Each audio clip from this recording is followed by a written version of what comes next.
Welcome to Andhraprabha. నేను నాగేశ్వరి. చోటాకే నాయుడుకు బహిరంగంగా డైరెక్టర్ హరీష్ శంకర్ తేల్చుకుందామంటూ ఒక లెటర్ రాశాడు. అందులో ఏముందంటే, గౌరవనీయులైన చోటాకే నాయుడు గారికి నమస్కరిస్తూ, రామయ్య వస్తావయ్య సినిమా వచ్చి దాదాపు దశాబ్దం దాటింది. ఈ 10 ఏళ్లలో ఉదాహరణకి మీరు 10 ఇంటర్వ్యూలు ఇస్తే నేను ఒక 100 ఇంటర్వ్యూలు ఇచ్చి ఉంటా.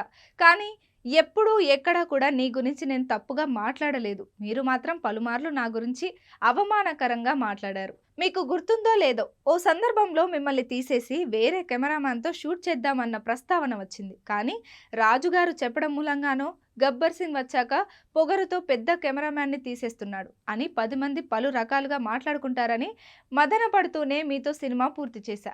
ఆ సినిమా ఆశించిన విజయం సాధించకున్నా ఏ రోజు ఆ నింద మీ మీద మోపలేదు. ఎందుకంటే గబ్బర్ సింగ్ వచ్చినప్పుడు నాది రామయ్య వస్తావయ్యా వస్తే అది నీది అనే క్యారెక్టర్ కాదు నాది. మీరు మాత్రం ఇంటర్వ్యూ చేసే వ్యక్తి అడగకపోయినా, నా ప్రస్తావన రాకున్నా, నాకు సంబంధం లేకున్నా నా గురించి అవమానకరంగా మాట్లాడుతున్నారు. చాలా సార్లు జరిగినా నేను మౌనంగానే బాధపడ్డా. కానీ నా స్నేహితులు అవ్వచ్చు, లేదా నన్ను అభిమానించే వాళ్ళు అవ్వచ్చు, నా ఆత్మ అభిమానాన్ని ప్రశ్నిస్తుండడంతో ఈ మాత్రం రాయాల్సి వస్తుంది. మీతో పనిచేసిన అనుభవం నన్ను బాధ పెట్టినా, మీకున్న అనుభవంతో నేను కొన్ని విషయాలు నేర్చుకున్నాను. అందుకే మీరంటే ఇంకా నాకు గౌరవం ఉంది. దయచేసి ఈ గౌరవాన్ని కాపాడుకోండి.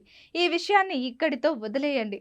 కాదు కాకూడదు మళ్ళీ కెలుక్కుంటాను అని అంటే any day, any platform, I'm waiting అంటూ లేఖలో ధీటుగా రాసి నెట్టింట ఈ లెటర్ విషయం ఎంతవరకు వెళ్తుందని సినీ అభిమానులు అభిప్రాయపడుతున్నారు.